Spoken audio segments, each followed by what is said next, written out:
क्या आपको पता है कि नई एनसीईआरटी मार्केट में आ चुकी है और उसी आधार पर अब जितने भी एग्जाम होंगे उसमें क्वेश्चंस पूछे जाएंगे। हेलो स्टूडेंट्स, आपका स्वागत है मेरे स्टडी चैनल में। आपने पिछले वीडियो में विषय वस्तु को देखा कि हम लोग क्या क्या पढ़ने वाले हैं।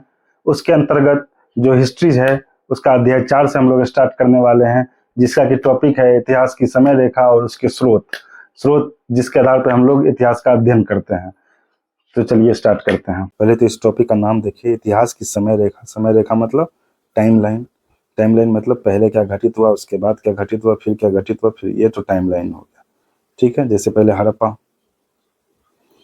फिर आएगा आपको उससे ही पहले अगर आ जाओ तो पाषाण काल। ठीक है, हड़प्पा, फिर वैदिक। ठीक है, फिर अगर उसके बाद आओ तो फिर मौर्य, फिर पोस्ट मौर्य, इसी तरह करते करते करते करते 1947, 1947 आज़ादी जो हमें मिली, उसी तरह अभी वर्तमान 2025। ठीक है, तो ये क्या हुआ, एक टाइमलाइन हो गया कि कैसे कैसे हुआ। ये इतिहास का एक टाइमलाइन हो गया। अब इस टाइमलाइन पे उस समय में कैसे क्या हो रहा था, उस समय की स्थिति कैसी थी, उस चीज़ को प्राप्त जानने के लिए आपको स्रोत जानना पड़ेगा। सोर्स ये कहाँ से पता चलेगा, ये बहुत सारे तरीके हैं। या तो वो कोई लिखा हुआ स्रोत हो सकता है, कुछ मिला है ऐसा हो, या तो उत्खनन में कोई वस्तु हो सकती है जिसके आधार पर हम उस समय के समाज और उसको समझेंगे। ठीक है, इसी तरह अब देखिए, एक इतिहासकार हैं यशकार, इनका कहना है कि जो है इतिहास क्या है, अतीत और वर्तमान के मध्य एक संवाद है। संवाद मतलब कन्वर्सेशन। ठीक है, कन्वर्सेशन, समझे? तो कन्वर्सेशन है, ये क्या है, अनवरत संवाद है। यह संवाद क्या है, जो आज का समाज है, आज का जो समाज है, जो हम लोग का भी है समाज, ये आज का समाज और जो बीता हुआ समाज है, उसके मध्य एक संवाद है। ठीक है, संवाद मतलब कन्वर्सेशन है। हम अतीत के आलोक में ही वर्तमान समाज को पूर्णतः समझ सकते हैं। जिसे अतीत में क्या घटनाएं हुई, उस आधार पर क्या क्या परिवर्तन हुए, जो वर्तमान भारत या वर्तमान विश्व है वो उसका पृष्ठभूमि अतीत में ही लिखा गया है। ठीक है, जो वर्तमान भारत है या वर्तमान विश्व है, तो हम अतीत में जो भी चीजें घटित हुई उसके आधार पर जो वर्तमान हम लोगों का चल रहा है, तो उसी जैसे अतीत को समझेंगे तभी हम वर्तमान को समझ सकते हैं। ये हमारे यशकार एक हिस्टोरियन है, उनका कहना है। चलिए आगे बढ़ते हैं। कोई दिक्कत हो तो आप लोग मैसेज कर सकते हैं, कमेंट कर सकते हैं, फिर मैं अगले वीडियो में उस चीज़ में जो भी प्रॉब्लम होगी मैं उसको दूर करूंगा। ठीक है, अब देखिए, ये जो आपको फोटो दिखाई दे रहा है, ये क्या है, नेशनल म्यूजियम है, राष्ट्रीय संग्रहालय। संग्रहालय क्या होता है, जो भी चीज़ें हम लोग अगर उत्खनन में या कुछ भी चीज़ें जो भी मिलती है उत्खनन में, उन वस्तुओं को के आधार पर हम लोग जानकारी प्राप्त करते हैं, तो उन वस्तुओं को एक जगह संग्रहित किया जाता है, तो उसको म्यूजियम बोलते हैं। इसी तरह से तो डिफरेंट टाइप के राज्य में भी म्यूजियम होंगे और दिल्ली में भी म्यूजियम है, तो दिल्ली वाले को राष्ट्रीय म्यूजियम कहते हैं, राष्ट्रीय संग्रहालय बोलते हैं। ठीक है, इसमें जैसे मूर्ति, सिक्के, आभूषण, इसको संग्रहित किया जाता है, संरक्षित किया जाता है, तो जो हमें अपने इतिहास को समझने में सहायक सिद्ध होती है। ठीक है, ये देखिए 3 क्वेश्चन है यहाँ। देखिए, हम ऐतिहासिक काल की गणना किस प्रकार करते हैं, कैसे करते हैं, इतिहास को समझने के लिए विभिन्न स्रोत हमारी किस प्रकार सहायता कर सकते हैं। सर्वप्रथम तो ऐतिहासिक काल की गणना हम किस प्रकार करेंगे, ये भी हम आगे देखेंगे, और विभिन्न स्रोत के आधार पर कैसे किस प्रकार सहायता करते हैं। आप इसको वीडियो को 2 मिनट रोक करके आप थोड़ा सोचना, इस पर विचार करना। अगर आप इसको समझ करके पढ़ोगे ना, रटने की जरूरत नहीं, समझ करके पढ़ोगे तो फिर आपको बहुत ज़्यादा समझ में आएगी और आप अच्छे से उसको कहीं भी आपको रटने की जरूरत नहीं पड़ेगी, वो हमेशा याद रहेगा आपको। आदि मानव किस प्रकार रहते थे, ये भी एक बात है। ये किस प्रकार रहते थे, इसको कैसे जानेंगे, आगे हम लोग देखते हैं। ठीक है, अब देखिए, जो हमें इतिहास को समझने के लिए अतीत का अध्ययन करना पड़ेगा जो बीत चुका है। और अतीत का अध्ययन किस प्रकार करते हैं, इसको देखने के लिए देखते हैं, विचार करते हैं। देखिए यहाँ पर, आइए विचार करें। आपकी अपने अतीत की सबसे पुरानी स्मृति कौन सी है? क्या आपको याद है कि उस समय आपकी आयु क्या थी? संभवतः 5 या 6 वर्ष पूर्व की तक की यह सभी स्मृतियां आपके अतीत का हिस्सा हैं। जो भी आपको क्या लगता है, अतीत को समझने से हमें वर्तमान विश्व को समझने में कैसे सहायता मिलेगी, कैसे समझोगे? इस चीज को विचार करना पड़ेगा अपने आप खुद को। अतीत को समझने से, अतीत को जैसे समझेंगे, तो मान के चलो कि अगर हम लोग देखते हैं ब्रिटिश काल को, ठीक है, ब्रिटिश काल को, उस समय जो परिस्थितियां उत्पन्न हुई जिसके आधार पर ब्रिटिश ने भारत पर आक्रमण किया और भारत पर धीरे धीरे धीरे धीरे करके शिकंजा कसते गए और भारत को एक अपना उपनिवेश बना लिया, यानी अपने अंदर के राज बना लिया उसको। तो उस समय जो हमारे द्वारा गलतियां की गई, अगर हम इतिहास को पढ़ेंगे और उससे समझेंगे, तो जो हम भविष्य में आने वाली कोई भी ऐसी गलती नहीं करेंगे कि जिससे भारत पुनः गुलाम बन जाए। ठीक है। तो अतीत को समझ के ही हम वर्तमान विश्व को समझ सकते हैं। ठीक है, जो अतीत में जो प्रथम विश्व युद्ध हुआ, ठीक है, फिर द्वितीय विश्व युद्ध हुआ, तो उन चीजों से, उन युद्धों से बहुत कुछ निकला है, जिसके आधार पर वर्तमान विश्व का परिदृश्य ऐसा है। ठीक है, अब देखिए आते हैं आगे। इतिहास। इतिहास क्या है? मानव के अतीत का अध्ययन है, इतिहास है। आपको विज्ञान की कक्षा में देखिए यहाँ पे क्या लिखा हुआ है, आपको विज्ञान की कक्षा में पता चलेगा कि पृथ्वी का एक बहुत ही लंबा इतिहास है, जिससे हम मानवों का इतिहास नवीनतम एक छोटा सा भाग है। पृथ्वी तो बहुत पहले बनी है, करोड़ों अरबों साल पहले, लेकिन फिर धीरे धीरे धीरे धीरे करके डेवलपमेंट होते होते बहुत छोटे से समय का टाइम है जिसमें कि हम लोगों का मानव जाति पनपा है। ठीक है, ये बस छोटा सा भाग है। पृथ्वी का इतिहास बहुत पुराना है, लेकिन मानव का इतिहास कम है उसके अपेक्षा। जैसे देखो यहाँ पे आप इस टाइमलाइन को देखिए, ये जो बना हुआ है आपको टाइमलाइन, यहाँ देख रहे हो आप लोग। ठीक है, ये देखिए सबसे पहले क्या हुआ, ये क्या है 4.54। ये देखो पहले यहाँ देखो अरबों वर्ष पूर्व, इसको समझने कैसे समझते हैं, ये देखो अरबों वर्ष पूर्व, ये क्या है जो इस कलर का, ये अरबों वर्ष पूर्व है। ठीक है, तो जितना ये लिखा हुआ 4.54, 2.33, ये 1, यानी 4.54 अरब वर्ष पहले, 2.33 अरब वर्ष पहले, 1 अरब वर्ष पहले, और यहाँ देखो ये क्या है करोड़ों वर्ष पहले, तो ये 700 करोड़ वर्ष पहले, ये 500 करोड़ वर्ष पहले, ये 300 करोड़ वर्ष पहले, ये 100 करोड़ वर्ष पहले। अब देखो ये हरे वाले बात, ये वर्ष। ठीक है, अब समझते हैं। देखो ये 4.54 अरब वर्ष पूर्व पृथ्वी का उत्पत्ति हुआ। उसके बाद प्रथम कोशिका आई। ठीक है, उस प्रथम कोशिका, फिर उसके बाद वातावरण में चेंजेज आए, जिसके आधार पर वातावरणीय ऑक्सीजन का हुआ उद्भव। कब? 2.33 अरब वर्ष पूर्व। फिर आता है 1 अरब वर्ष, जीवाणु आए। जीवाणु क्या बोलते हैं इसको? बैक्टीरिया। बैक्टीरिया। फिर अब देखिए उसके बाद फिर कवक आया, फंगस, ये आप आगे पढ़ोगे जब हम लोग क्लासिफिकेशन देखेंगे उसमें। तो फिर ये स्पंज और कवक आए। कब? ये लगभग में 700 से थोड़ा पहले, यानी 800 900 जो भी है, 800-900 करोड़ वर्ष पहले। फिर देखो प्रवाल आए। प्रवाल मतलब क्या होता है? प्रवाल भित्ति, कोरल रिप्स वगैरह जो होते हैं, प्रवाल भित्ति, उसमें वो कितने, 700 के आसपास में है। फिर 500 के आसपास में ये डेवलपमेंट हुआ मछली कशीरोकु, यानी जो मछली है, जो फिश है, ठीक है, उसका हुआ। उसके बाद कीट का उद्भव हुआ। फिर आए शार्क आया, फिर आया सरीसृप, डायनासोर, ये 300 करोड़ वर्ष पहले। फिर देखिए पक्षी आए, फिर स्तनपायी आए। स्तनपायी मतलब जो हम लोग हैं, मैमल्स जिसको बोलते हैं, जो कि बच्चे को पैदा करते हैं।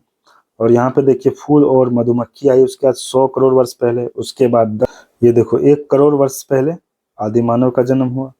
फिर यहाँ पे 10 लाख वर्ष पहले अग्नि का आविष्कार हुआ। उसके 3 लाख वर्ष पहले होमोसेपियंस आए, मानव। 6500 वर्ष पहले यहाँ पर क्या हुआ? लेखन का विकास हुआ, लिखा हुआ कुछ कुछ हम लोगों को मिलने लगा। ठीक है, तो ये एक तरह से एक टाइम लाइन हो गया। आप इसको अलग से एक रेखा बनाना, ठीक है, इसको स्टार्टिंग यहाँ से करना और आप यहाँ पे ले जा करके लेखन पे खत्म करना। आप इसको एक बना लेना, क्योंकि हो सकता है कि पूछ सकता है कि आग का आविष्कार कब हुआ, अग्नि का आविष्कार, ठीक है, आदि मानव कब आए, या इस टाइप से कुछ पूछ सकता है। ठीक है, पृथ्वी का विकास कब हुआ, कितने वर्ष पहले, कितने मिलियन वर्ष पहले, 4.54 अरब वर्ष पहले। ठीक है, चलिए हम लोग आगे बढ़ते हैं। अनेक लोग पृथ्वी के इतिहास का अध्ययन करते हैं। जो हम लोग जो जो पता चला है कि ये था, इस समय इसका जन्म हुआ, इस समय, उसके बाद फिर वो इस तरह से डेवलपमेंट हुआ, तो इसका अध्ययन मतलब कैसे, कौन करता है ये लोग? तो इसके लिए कुछ एक विशेषज्ञ होते हैं, ठीक है, जो इसके पृथ्वी के इतिहास का अध्ययन करते हैं। उनमें से कुछ लोग पृथ्वी के सतह के नीचे के रहस्यों को जानने के लिए प्रशिक्षित होते हैं। इस तरह वे पृथ्वी के अतीत के साथ ही हमारे अतीत को भी समझने में सहायता करते हैं। यहाँ पे देखिए 4 फोटोज आपको दिख रहे होंगे। पहला देखो, दूसरा देखो, तीसरा देखो, चौथा देखो। तो आप ये नाम देखो, भूविज्ञानी, जीवाश्म विज्ञानी, मानव विज्ञानी, पुरातत्व विज्ञानी।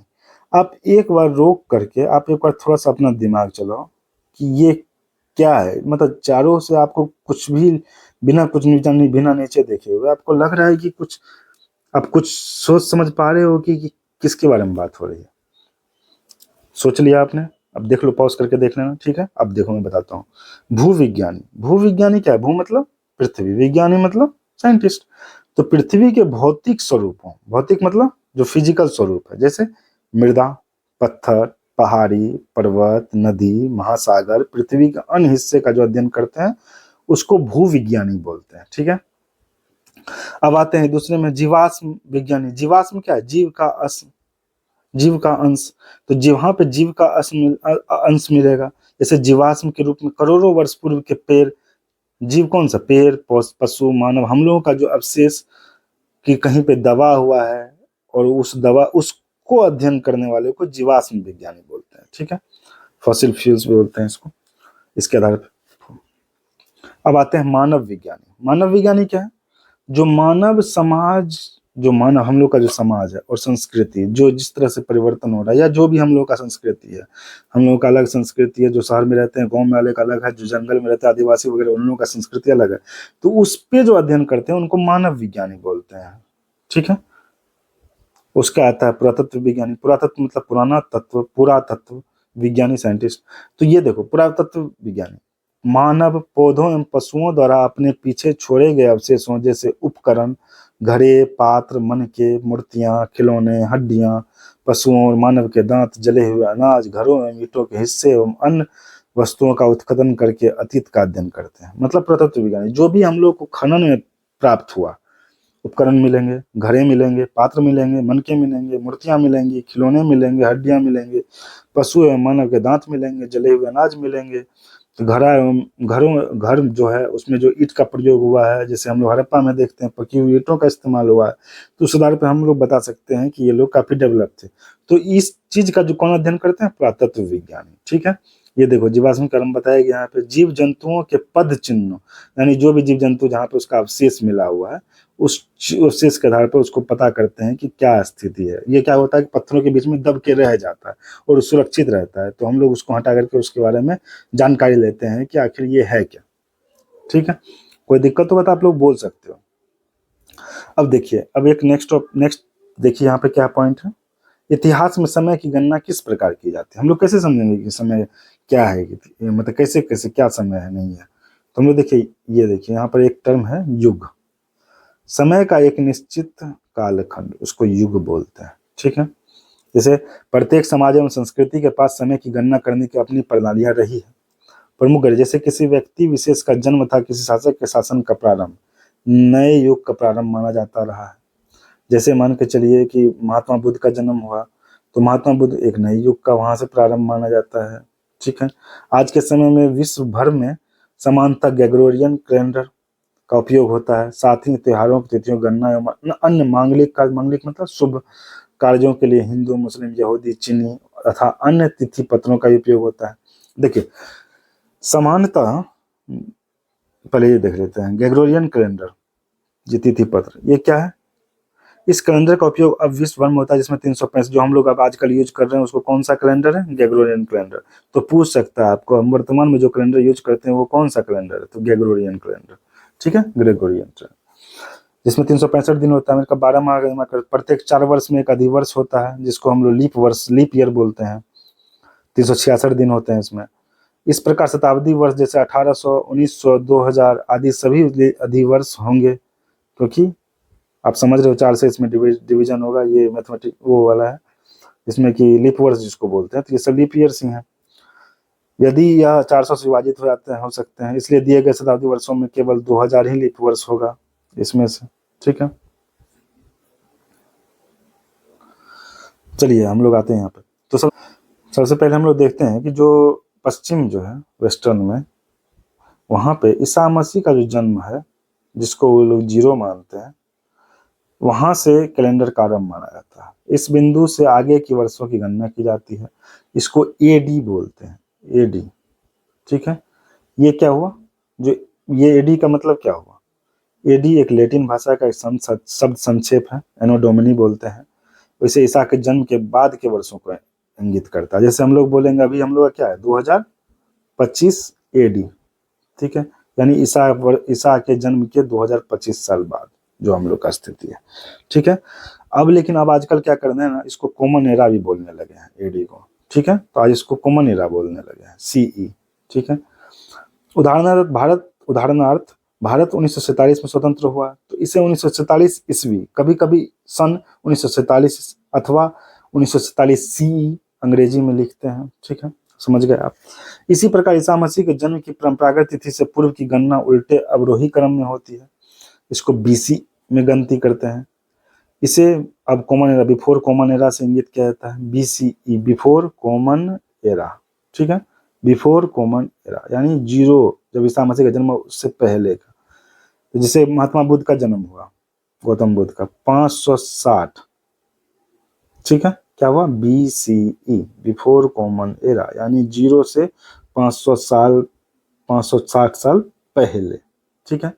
यहाँ पे देखो सा सन पू, इसका मतलब क्या हुआ, सामान्य संवत पूर्व, यानी हम लोग जो जो हम लोग पढ़ेंगे इस एनसीईआरटी में, वो सब तो इंग्लिश का वर्ड है, तो हम लोगों को यहाँ पे दिया गया है एनसीईआरटी में, इसको सामान्य संवत पूर्व को बोल रहा है, यानी जीरो से पहले को सामान्य संवत पूर्व, जीरो के बाद को संवत, सामान्य संवत, ठीक है, सामान्य संवत, और इससे पहले वाले को सामान्य संवत पूर्व, समझे।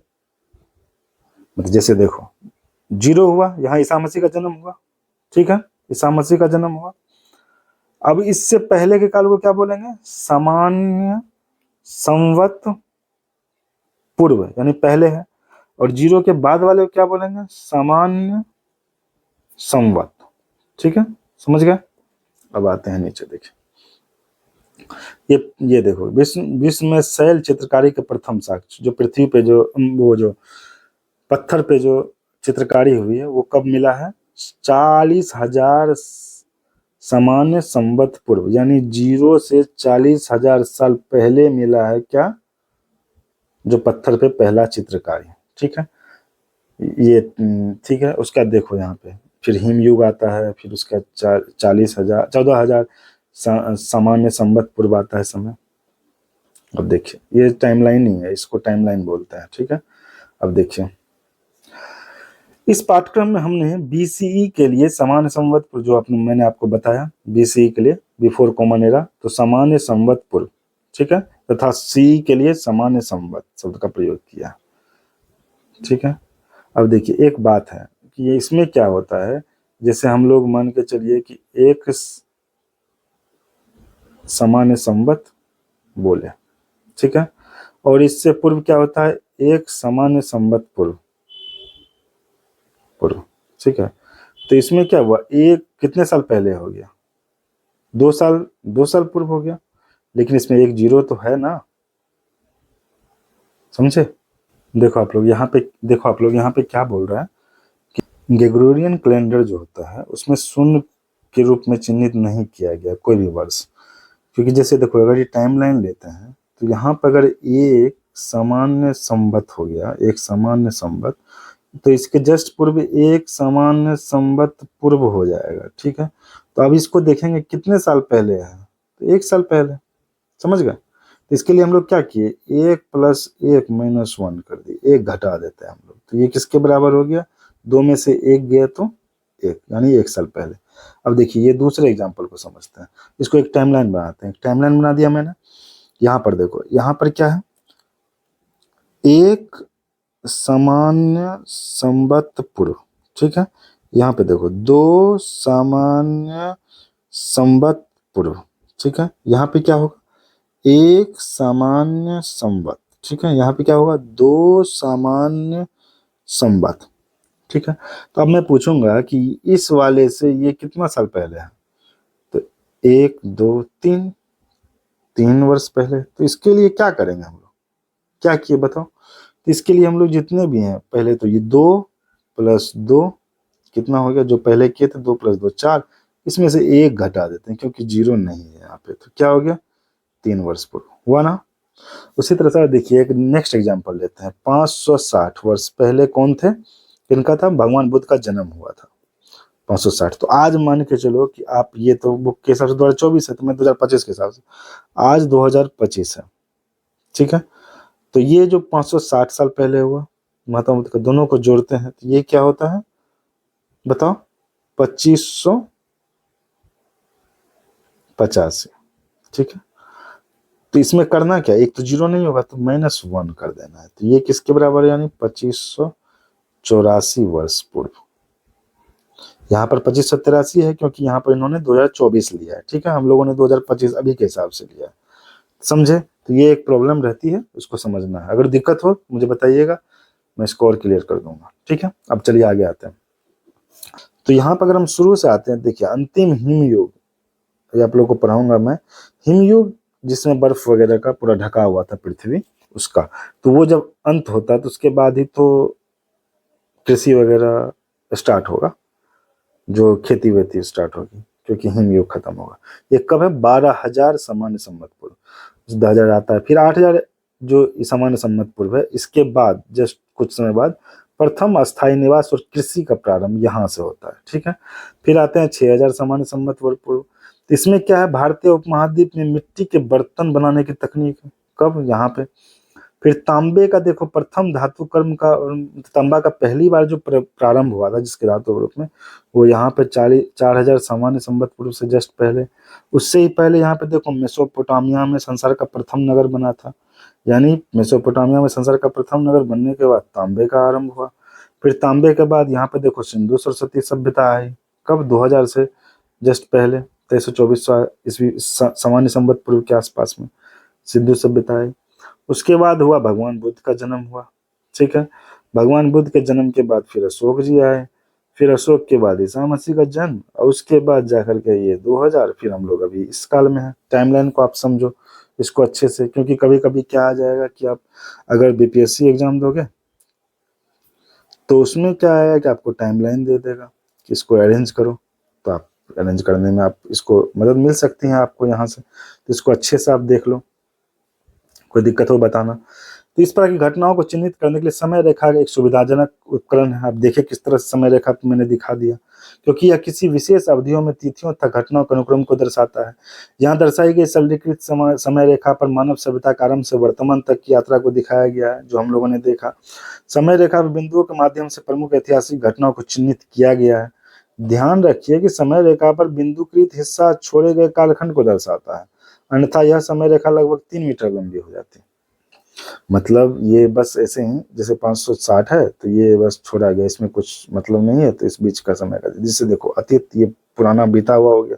560 सामान्य संवत पूर्व महात्मा बुद्ध का जन्म हुआ, उसके बाद ईसा मसीह का जन्म हुआ, फिर देखो इतने सालों के बाद जाकर के अभी 2000 मतलब ये सामान्य संवत आ गया, फिर ये भविष्य होगा। ये एक टाइमलाइन हो गया, समय रेखा। आप इसको समझिए टाइमलाइन क्या होता है। हिस्ट्री में शुरुआत से लेकर जो जो घटनाएं घटित होती गई उसको अगर हम इस तरह से समय पे दिखा देंगे एक रेखा पे, उसको सामान्य समय रेखा बोलते हैं। तो अगर पूछा गया कि हिस्ट्री में समय रेखा क्या होती है, टाइमलाइन क्या होती है, तो बोलेंगे क्या? ऐतिहासिक घटनाओं के क्रम को समझने के लिए जो हम लोग एक रेखा का प्रयोग करते हैं, जिसमें शुरू से लेकर अंत तक की घटनाओं को क्रमवार दर्शाते हैं, उसी को समय रेखा कहते हैं, ठीक है। अब कुछ चीजें देख सकते हैं। वर्ष एवं दशक के साथ ही इतिहास में लंबी अवधि का अध्ययन करते समय हम समानतः 2 अन्य विशेष शब्दों का उपयोग करते हैं। जैसे देखो शताब्दी, शताब्दी क्या होता है? 100 वर्षों का कालखंड है ये शताब्दी। जैसे अभी हम लोग बोलेंगे 21वीं शताब्दी, ठीक है। 21वीं शताब्दी मतलब ये 2000 जो है, 2000 ये क्या है? ये 2000 जैसे ही यहाँ से खत्म हुआ तो 2100 के लिए अप्रोच कर रहे हैं हम लोग। 2001, 2002, 2010, 2099, फिर 2100, तो ये क्या हुआ? 21वीं सदी ये हो गया। जैसे मान के चलो अगर पहली बार जब पहली एक सामान्य संवत, एक सामान्य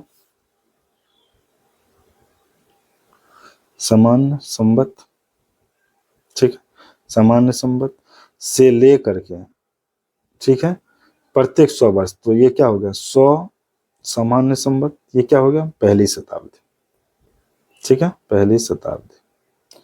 उसी तरह से जैसे 101 से लेकर के 101 से 200 तक, ये क्या हो गया? दूसरी शताब्दी। इसी तरह से करते करते फिर 201 से लेकर के फिर 300 तक तीसरी शताब्दी हो गई। ये हम लोगों ने आगे के लिए देखा। अब देखो ये पूर्व की बात कर रहे हैं। जैसे अगर एक शताब्दी सामान्य संवत पूर्व से आरंभ हो करके इसमें अगर हम पीछे की ओर जाएंगे तो तीसरी शताब्दी जो है वो कहाँ से कहाँ होगी, 201 से लेकर के 300 सामान्य संवत पूर्व, ये क्या हो जाएगा, ये तीसरी शताब्दी है। ठीक है, समझे, ये क्या हो गया, 201 से लेकर के 300 शताब्दी पूर्व, समझे। अब देखिए आते हैं सहस्त्राब्दी, उसी तरह से 1000 वर्षों का कालखंड होता है। ठीक है, जैसे 1000 यानी 1 से लेकर के कितना तक, 1000 तक, ये पहला हो गया, पहली सहस्त्राब्दी। ठीक है, सहस्त्राब्दी। उसी तरह से 1001 से लेकर के 2000 दूसरी सहस्त्राब्दी। शताब्दी की तरह ही सामान्य संवत पूर्व सहस्त्राब्दी गणना के लिए एक सामान्य संवत पूर्व से आरंभ करके पीछे की ओर लौटते हैं। उदाहरणार्थ एक सहस्त्राब्दी सामान्य संवत पूर्व में एक सामान्य संवत पूर्व से लेकर 1000 सामान्य संवत पूर्व तक का समय सम्मिलित होगा। इस पॉइंट को देखिए कि भारत में पारंपरिक तिथि पत्र जो भारत के अंदर में, उसका निर्माण कैसे किया जाता है, उसमें महीनों और दिनों के निर्धारण के लिए सूर्य और चंद्रमा की स्थिति को देखा जाता है, जिसको कि पंचांग बोलते हैं। पंचांग तालिका की एक पुस्तक होती है जिसमें प्रत्येक माह के दिनों के साथ साथ संबंधित खगोलीय आंकड़ों को सूचीबद्ध किया जाता है। उदाहरण के लिए यह सूर्य ग्रहण, चंद्र ग्रहण, सूर्योदय और सूर्यास्त आदि जैसी घटनाओं का सटीक आंकलन करता है। इसी के मौसम के पूर्वानुमान, त्योहारों की तिथियां और समय निर्धारण आदि के लिए आज भी भारत में पंचांग का बड़े स्तर पर इस्तेमाल किया जाता है। तो बेसिकली पंचांग जो है वो क्या है, सूर्य और चंद्रमा की स्थिति के कारण स्थिति पे निर्भर करता है। तो आप भारत में जानते हो आप पंचांग का कितना बड़ा महत्व है। ये वीडियो काफी लंबा हो रहा था, इसलिए इसको मैंने 2 पार्ट में डिवाइड कर दिया है। पहला पार्ट को आप देख चुके हैं, दूसरे पार्ट में मिलते हैं हम लोग। आपकी जो भी डाउट्स या जो भी कमेंट्स हैं प्लीज कमेंट में बॉक्स में लिखिए, जो भी डाउट्स होगी उसको क्लियर करने का प्रयास करूंगा।